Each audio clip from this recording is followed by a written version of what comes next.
ইসকনের মতো সন্ত্রাসী সংগঠন তার কেন মাঠে নেমেছে? তারা দেখলো গত 16 বছর যে মুসলিম সমাজকে দাবিয়ে রাখবার চেষ্টা করলাম, আজকে তাদের আবার উন্নতি অগ্রগতি হচ্ছে। যে ইসলাম টুপি দাড়িওয়ালাদের সন্ত্রাসী জঙ্গিবাদ বলে গালি দিয়ে সমাজ থেকে উৎখাত করবার চেষ্টা করলাম, তাদের হাতে সমাজের নিয়ন্ত্রণ চলে এসছে। এটা তাদের পছন্দ হয় নাই, ভালো লাগে না। 2 নম্বর কারণ, 16 বছরে বলে না দুধ খায় না গুণ দেয় না। ইসকন এবং হিন্দু সমাজের বড় একটা অংশ 16 বছর ফেসিবাদের সহযোগী ছিল। তারা ফেসিবাদ পালিয়েছে, এখন ফেসিবাদকে দেশে ফিরিয়ে আনার ষড়যন্ত্র করতে। হঠাৎ করে আপনারা ভিডিও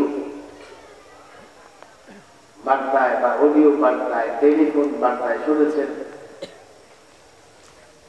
তিনি পলাতক অবস্থা থেকে তার নেতা কর্মীদের নির্দেশ দিতেছেন যে তোমরা ট্রাম্পের ছবি নিয়ে নামো। বলে কেন ট্রাম্পের ছবি নিয়ে নামতে হবে? তো তোমরা যদি ট্রাম্পের ছবি নিয়ে নামো আর তোমাদের উপরে কি করে আঘাত করে, তাহলে ট্রাম্পকে বলবো মিস্টার ট্রাম্প, আমরা তোমার আসে আজকে তোমার ছবি নিয়ে মিছিল করতে পারি না, এক জাহাজ সৈন্য পাঠায় দাও, আমার আবার দেশে নিয়ে যান। এবার তারা চেপে বসেছে হিন্দু সম্প্রদায়ের উপরে। হিন্দু সম্প্রদায়ের উপরে চেপে বসে হিন্দুরা উস্কানি দিচ্ছে, ইসকন উস্কানি দিচ্ছে। বুঝবার চেষ্টা করবেন, সরকার যদি কোন পদক্ষেপ নেয় তো তারা বাইরে চিৎকার করবে বাংলাদেশের সংখ্যালঘু নির্যাতনের শিকার হচ্ছে। কসাই মোদিকে দেখাবে, দেখো তোমার জাতি গোষ্ঠী নির্যাতনের শিকার হচ্ছে, তুমি তাদের উদ্ধার করো। অর্থাৎ বাংলাদেশে বসে, একটা স্বাধীন রাষ্ট্রে বসে স্বাধীন রাষ্ট্রে আগ্রাসন চালাবার জন্য কসাই মোদিকে আমন্ত্রণ জানানো হচ্ছে। আগ্রাসন চালাবার জন্য রাস্তা বের করে দেওয়া হচ্ছে। বাংলাদেশে বসে বাংলাদেশের স্বার্থ বিরোধী কাজ, স্বাধীনতা বিরোধী কাজ, গণ বিরোধী কাজ, জাতি বিরোধী কাজ ইসকন এবং তার সম্প্রদায়, ইসকনের লোকেরা সন্ত্রাসীরা তাদের সম্প্রদায়কে সঙ্গী নিয়ে অহরহ এই ষড়যন্ত্র করছে। আমি তো পরিষ্কার বলি, ট্রাম্পের ছবি নিয়ে আসো আর নরেন্দ্র মোদীকে আমদানি করো, যাকে আমদানি করো না কেন। 5ই আগস্টে যখন পরিবর্তন হয়েছে, এই ছাত্র জনতা আমেরিকার উপরে ভরসা করে বিপ্লব করে নাই। এই ছাত্র জনতা তোমাদের পেছনে ভারত আছে, কসাই মোদি আছে, এই ভয়ে আন্দোলন থেকে পিছপা হয় নাই। দেশ বাঁচাবার জন্য লড়াই করেছে, ইসলাম বাঁচাবার জন্য লড়াই করেছে। যাকে নিয়ে আসো না কেন, এই ছাত্র জনতা যে কোনো ষড়যন্ত্র প্রতিরোধে প্রস্তুত আছে।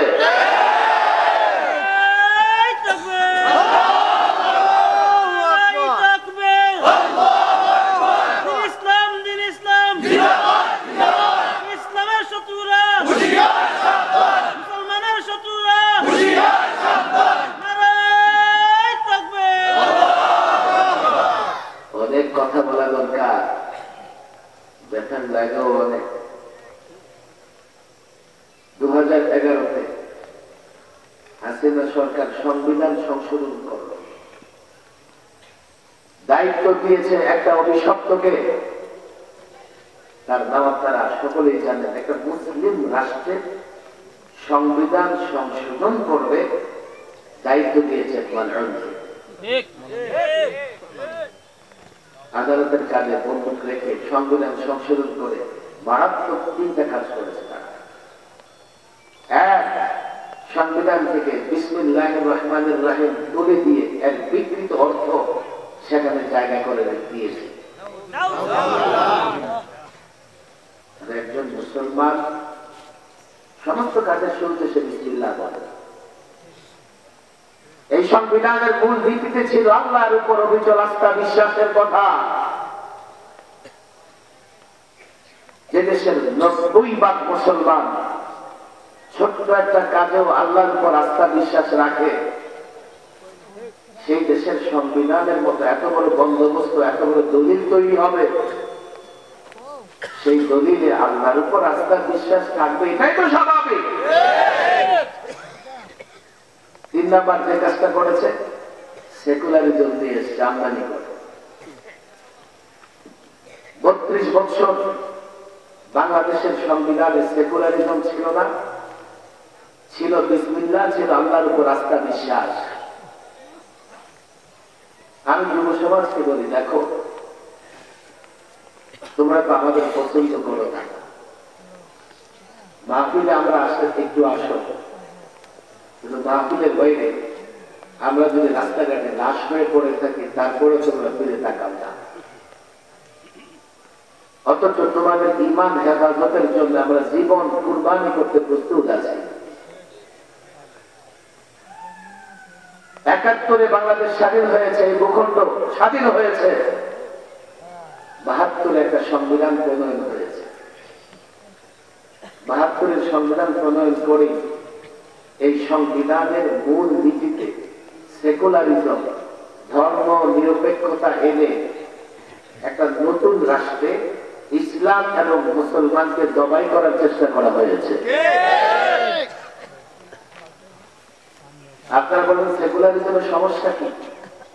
দুটো এক্সাম্পল আমি দিই। 80 বছর আগে কামাল আতাতুর্ক তুরস্কে সেকুলারিজম প্রতিষ্ঠা করেছিল। বলবেন তুরস্কের এক্সাম্পল কেন দেন? ঢাকায় একটা কামাল আতাতুর্ক এভিনিউ আছে। এদেশের মানুষ কিন্তু জানে না কামাল আতাতুর্ক এটা কি সামুদ্রিক মাছ না জঙ্গলের প্রাণী। তার নামে ঢাকায় একটা এভিনিউর নামকরণ হয়েছে। সবচেয়ে দুঃখজনক ব্যাপার, টানেলের যে রাস্তা, হাইওয়ে থেকে টানেল ঢুকবার রাস্তা তৈরি হয়েছে, আমি দেখতে বেরিয়ে এবার দেখলাম ওই রাস্তার নামও কামাল আতাতুর্ক রোড। এই যুবকরা প্রশ্ন করে নাই, কারণ যুবকদের রাস্তাটা দরকার ছিল, রাস্তার নামকরণ দরকার নাই। তুরস্কের কামাল আতাতুর্কের নামে বাংলাদেশে কেন রোড হবে? রাজনীতি, সাংবাদিক, আলেম ওলামা, মুক্তিযোদ্ধা, দেশের জন্য অবদান রেখেছে কোন অফিসার, আইন শৃঙ্খলা বাহিনীর সদস্য, তাদের নাম নেই। কামাল আতাতুর্কের নাম কেন? কারণ যারা রাস্তা মেরামতে অবদান রেখেছে তাদের বিশ্বাস কামাল আতাতুর্কের বিশ্বাস এক। কামাল আতাতুর্ক সেকুলারিজমের বিশ্বাসী ছিল। এই ছাত্র সমাজ ইতিহাস পড়ো, তুরস্ক ওই রাষ্ট্র যে রাষ্ট্র থেকে সর্বশেষ খেলাফত বিলুপ্ত হয়েছে। 1000 বছর গোটা পৃথিবীতে খেলাফত ব্যবস্থা ছিল, সর্বশেষ তুরস্ক থেকে খেলাফত ব্যবস্থা বিলুপ্ত হয়েছে। বিলুপ্ত হবার পরে খেলাফতের ধ্যান ধারণাকে মুছে ফেলবার জন্য কামাল আতাতুর্ক সেকুলারিজমের আমদানি করেন ইউরোপ থেকে। সেকুলারিজম মানে কি জানেন? আমাদের এই যে পলাতক সরকারের লোকেরা অনেক রকমের ব্যাখ্যা করে। সেকুলারিজম মানে আমার ধর্ম আপনি, আমি আপনার ধর্ম আপনি পালন করবেন। তো আমার ধর্ম যদি আমি পালন করি, তো আমার ধর্মের যত বিষয়, সে বিষয়গুলো পালন করতে পারি না কেন? সেকুলারিজম মানে অন্য সব ধর্ম থাকবে, থাকবে না ইসলাম। এটাই তো বাংলাদেশে আমরা দেখেছি। কোন ধর্মের লোকদের ধর্ম প্র্যাকটিস করতে অনুমতি লাগে না, কিন্তু মুসলমান ধর্মের, ইসলাম ধর্মের লোকদের, মুসলমানদের তার ধর্ম মেনে চলতে অনুমতি কেন লাগবে? কামাল আতাতুর্ক তুরস্কে সেকুলারিজম প্রতিষ্ঠা করবার পরে দাড়িতে ফাইন লাগিয়ে দিল, হিজাব নিষিদ্ধ, মাইকে আজান নিষিদ্ধ, মসজিদগুলোকে মিউজিয়াম বানিয়ে ফেললো, বাচ্চাদের মুখে কোরআন তেলাওয়াত নাই, কোরআন শিখতেও বাধা।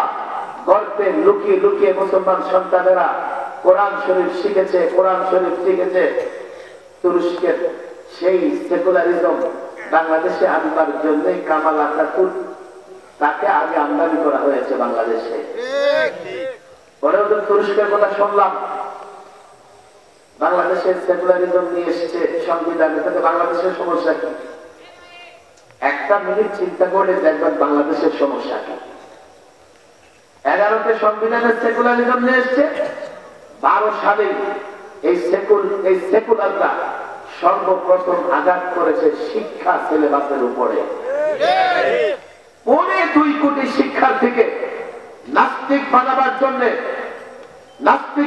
জন্য পাঠ্যক্রম থেকে মুসলিম লেখকদের লেখা বাদ, বিশেষ করে জাগরণী লেখাগুলো বাদ, নবীদের জীবনী বাদ, সাহাবাদের জীবনী বাদ, নিয়ে এসছে কি ডারউইনিজম, নিয়ে এসেছে কি ট্রান্সজেন্ডার, এগুলো নিয়ে এসে পৌত্তলিকতা নিয়ে এসে 2.25 কোটি শিক্ষার্থীকে নাস্তিক বানানোর ষড়যন্ত্র করেছে তারা। কেন? রাষ্ট্র সেকুলারিজম, রাষ্ট্র কোন ধর্মের পক্ষে না, সুতরাং রাষ্ট্রে যে সমস্ত কাজ করবে সেখানে ধর্ম কেন থাকবে? এটা যদি তাদের যুক্তি হয় তাহলে এটা স্পষ্ট বোঝা যাচ্ছে সেকুলারিজম প্রতিষ্ঠা করে তারা মূলত ইসলাম ধ্বংস করতে চায়। আবার দলিল দেয় লাকুম দীনুকুম ওয়ালিয়া দীন, বুখারী শরীফ।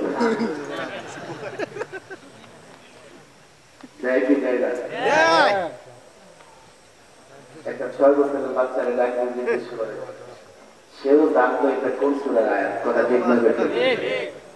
উনি তাহাজ্জুদ পড়েন, উনি নাকি কোরআন শরীফ পড়েন। অনেক কথা এই যুবকরা বুঝে না বলে যুবকরা আমাদের সঙ্গ দেয় না। যুবকরা সঙ্গ দেয় যে নোট দেয় তাকে, অথচ যুবক তোমাকে যে 500 টাকার নোট দেয় এটা ইনভেস্ট করে, অর্থাৎ আগামী 5 বছর তোমার রক্ত চষে নিয়ে এমন 1000টা 500 টাকার নোট তারা উপার্জন করবে, কথা ঠিক না? আমাকে বলো, গত 16 বছরে বাংলাদেশের 11 লক্ষ কোটি টাকা পাচার হয়েছে। গত 16 বছরে পলাতক সরকার ঋণ করে গেছে 18,35,000 কোটি টাকা। আজকে যে বাচ্চা জন্ম নেবে তার মাথার উপরে 1.5 লক্ষ টাকার ঋণ এই যে পাচার করেছে, এ তোমার টাকা। আগামী 50 বছরে তোমাকে রক্ত বিক্রি করে এই ঋণ আদায় করতে হবে। তোমাকে দিয়েছে 500 টাকার একটা নোট, নিয়েছে কত তুমি দেখো। একবারও চিন্তা করো না, বলে আমার টাকা করতে গিয়ে রাষ্ট্রের টাকা, আমি কি রাষ্ট্রকে টাকা দেই? তুমি টাকা দাও। কোন সরকার তার বাবার টাকা দিয়ে রাষ্ট্র চালায় না। মোবাইলে যে হাই হ্যালো করো, তোমার খবর আছে, মিনিট গেলেই এখান থেকে একটা চার্জ কেটে রাষ্ট্রীয় কোষাগারে জমা।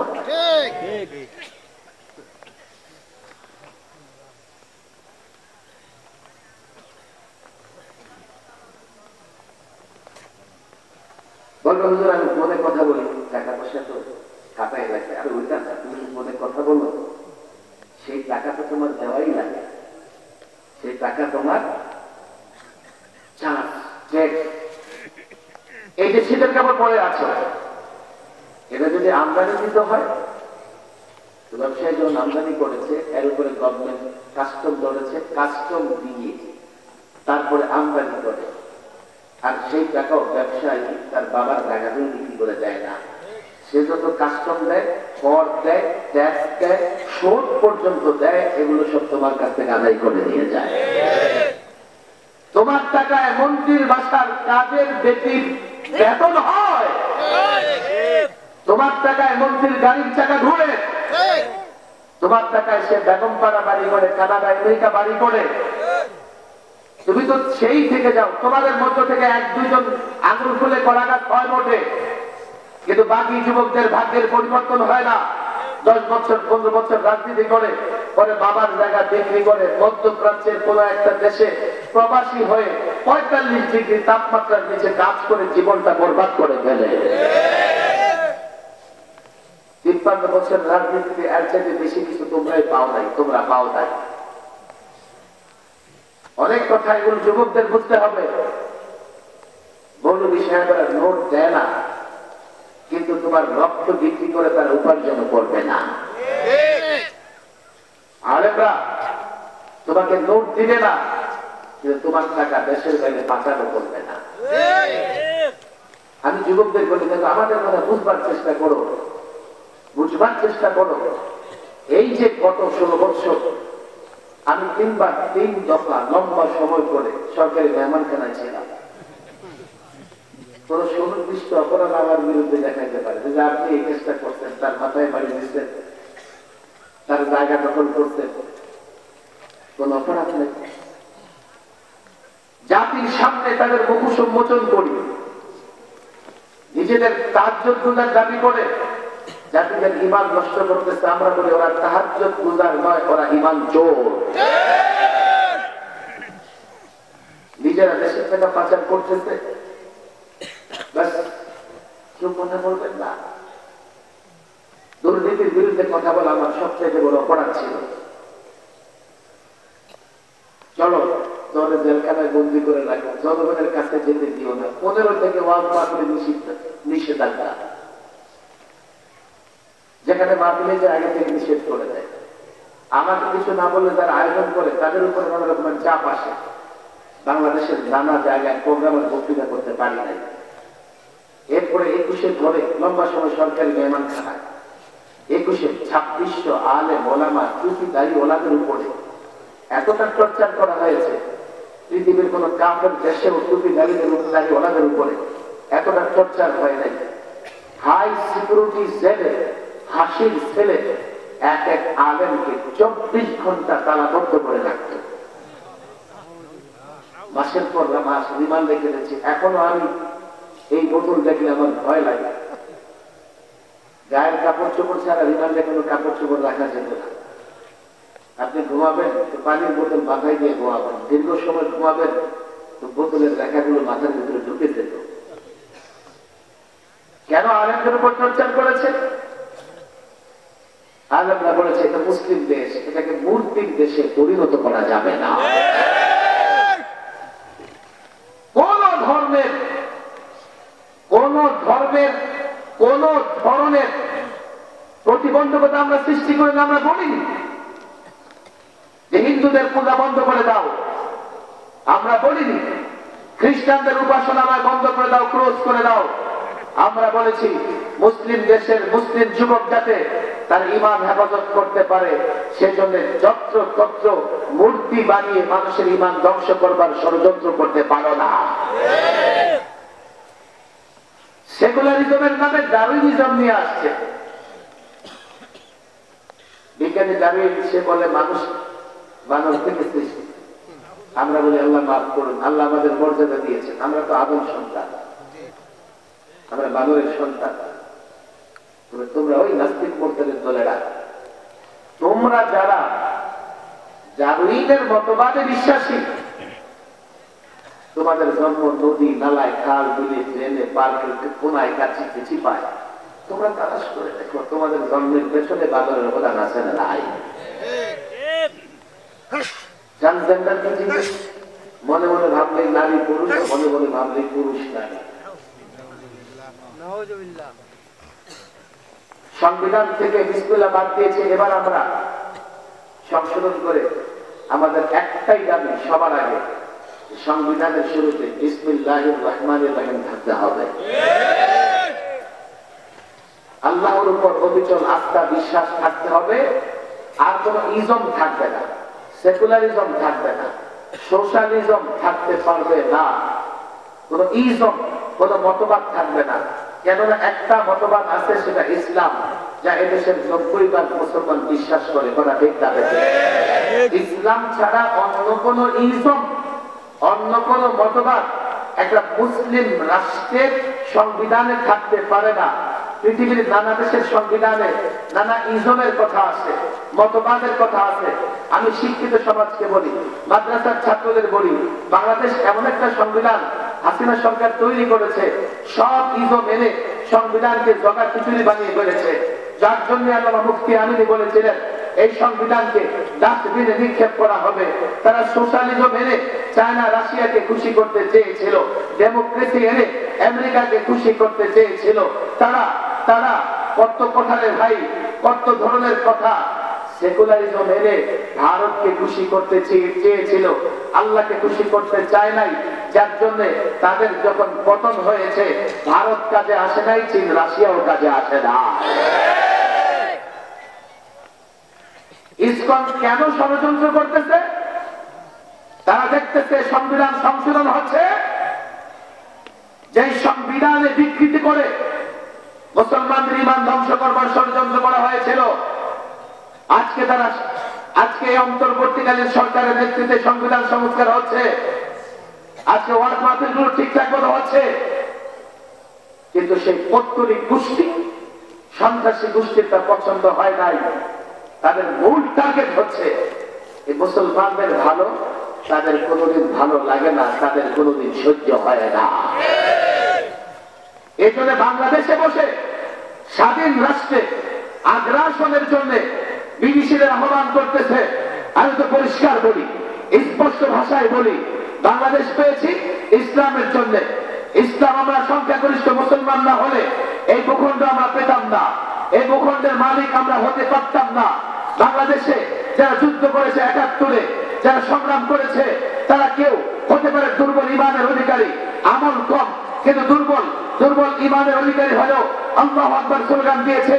যে এই সমস্ত রাজনীতিবিদরা যুদ্ধের ময়দানে বক্তৃতা করেছে, যুদ্ধের আগে বক্তৃতা করেছে, তারা ইনশাআল্লাহ বলেছে, বিসমিল্লাহ বলেছে। সংখ্যাগরিষ্ঠ মানুষ রক্ত দিয়েছে ইসলামের জন্যই, তাদের উপরে সেকুলারিজম চাপিয়ে দেওয়া হয়েছে। পরিষ্কার বলি, ভূখণ্ড পেয়েছি ইসলামের জন্য, লড়াই করেছি ইসলামের জন্য। আজকে দ্বিতীয়বার যখন ৫ই আগস্টে রাষ্ট্রকে স্বাধীন করা হয়েছে, সমন্বয়কদের বক্তৃতা আপনারা শোনেন, ছাত্রদের বক্তৃতা শোনেন, তারাও পরিষ্কার বলেছে এই ভূখণ্ড ইসলামের উপর আঘাত তারা বরদাস্ত করবে না, ইসলামের উপর আঘাত তারা সহ্য করবে না। আমিও মুসলমানদের বলি, ভূখণ্ড পেয়েছি ইসলামের জন্য। দেশ স্বাধীন থাকলে ইসলাম প্র্যাকটিস করা সহজ হবে। দেশ আক্রান্ত হলে ইসলাম আক্রান্ত হবে, দেশ আক্রান্ত হলে মুসলমান আক্রান্ত হবে, দেশ আঘাতপ্রাপ্ত হলে মাদ্রাসা আঘাতপ্রাপ্ত হবে, দেশ আঘাতপ্রাপ্ত হলে মসজিদ আঘাতপ্রাপ্ত হবে। তাই তো পরিষ্কার বলি, এই যুবকেরা কান খুলে শোনো, মদিনাতুল মুনাওয়ারাকে হেফাজত করবার জন্য আল্লাহর পয়গম্বর মুহাম্মদ আরবীর নেতৃত্বে সাহাবায়ে কেরাম কতটা কষ্ট করেছেন তোমরা ইতিহাস জানো।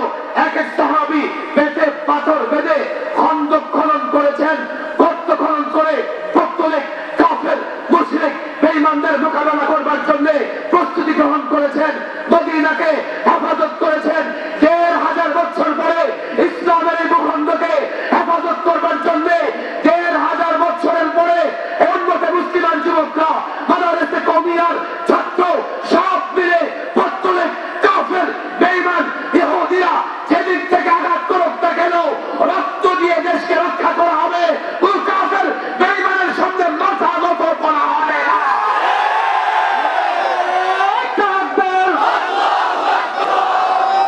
হবিগঞ্জের যুবকদের বলে যাই, নোট দিতে পারবো না, তবে তোমাদের সঙ্গে জাতির সঙ্গে আলেমরা গাদ্দারি করবে না। ২-৪ জন আলেম বিক্রি হতে পারে, জামাতে ওলামা কোনদিন বিচ্যুত হবে না। জামাতে ওলামা ওয়ারাসাতুল আম্বিয়া, আম্বিয়া আলাইহিস সালামের ওয়ারিস, ওনারা নায়েবে নবী। শোনো, তোমাদেরকে বলে যাই, তোমাদের কর্ণ কুহুরে দয়া করে অনুরোধ করে এটা প্রবেশ করিয়ে নাও। আলেম ওলামা দেশের পক্ষের শক্তি, আলেম ওলামা ইসলামের পক্ষের শক্তি, আলেম ওলামা তোমার ঈমান হেফাজতের কথা বলে, আলেম ওলামা মসজিদ মাদ্রাসার কথা বলে। যদি আলেম থেকে বিচ্যুত হও, দেশ হেফাজত করতে পারবে না। আমি জানি না দেশ আক্রান্ত হলে কোন বাহিনী লড়াই করবে, আমি জানি না দেশ আঘাতপ্রাপ্ত হলে কারা রক্ত দেবে। তবে জেনে রাখো, এই ভূখণ্ড পেয়েছি ইসলামের জন্য। এই ভূখণ্ডে যদি আঘাত আসে, এই ভূখণ্ড যদি আক্রান্ত হয়, তোমরা যুবকরা সঙ্গে দেওয়ার না দাও। ওলামায়ে দেওবন্দ, মাদারিসে কওমিয়া, ওলামায়ে দেওবন্দকে যারা ভালোবাসে, মাদারিসে কওমিয়াকে যারা ভালোবাসে, তারা একদিনের জন্য নীরব থাকবে না। যার যা কিছু আছে তা নিয়ে কাফের বেঈমানদের বিরুদ্ধে লড়াইয়ে নামবে। ইসলাম, ইসলাম, মাদারিসে কওমিয়া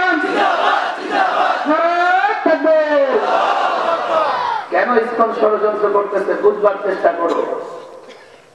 তারা তাদের হিন্দু সমাজকে অনেক ক্ষেত্রে ভুল বোঝানোর চেষ্টা করতেছে। বুঝবেন, এদেশে সব ধর্মের লোকেরা ভালো থাকবে, স্বাধীনভাবে তার ধর্ম পালন করবে, এটা ইসলামের একটা বিধান এবং এটা ইসলামের সৌন্দর্য। কোন ধর্মে, আমি তো বলি এদেশের সংখ্যালঘুরা জামায়া দলে আছে, যারা বড় বড় কথা বলে তাদের দেশে আমার মুসলমানেরা মাইকে আজান দিতে পারে না, খোলা জায়গায় নামাজ পড়তে পারে না।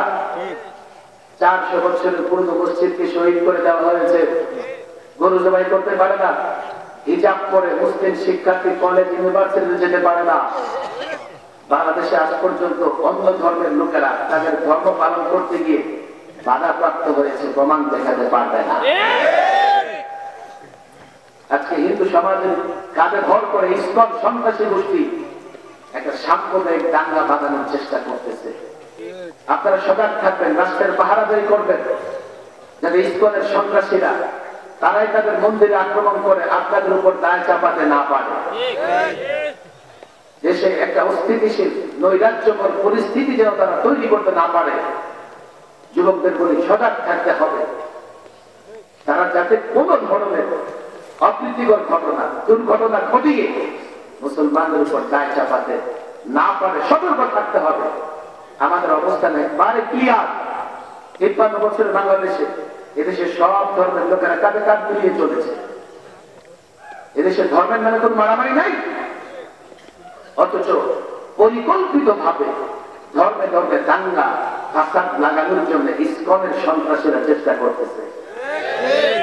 হিন্দু সমাজের লোকদেরকে বলে দিবেন, দেখো তোমরা নিরাপদে থাকো, কিন্তু ইসকনের ষড়যন্ত্রে পা দিও না। তারা দেশ বিরোধী, তারা ইসলাম বিরোধী। তারা দেশে দেশে বসে দেশেরটা খেয়ে দেশেরটা পড়ে দেশ বিরোধী ষড়যন্ত্র করতেছে, দেশের বিরুদ্ধ শক্তির সঙ্গে মিলে। সজাগ থাকবেন, সতর্ক থাকবেন, ওলামাদের সঙ্গে থাকবেন, ওলামাদের পাশাপাশি থাকবেন, মাদ্রাসা মসজিদকে মহাব্বত করবেন। আল্লাহ তাবারক ওয়া তাআলা এই দেশটাকে হেফাজত করুন, মাদ্রাসা মসজিদকে হেফাজত করুন, আমার যুব সমাজকে আল্লাহ হেফাজত করুন। ওয়া মা তাওফীকি ইল্লা বিল্লাহ ওয়া মা আলাইনা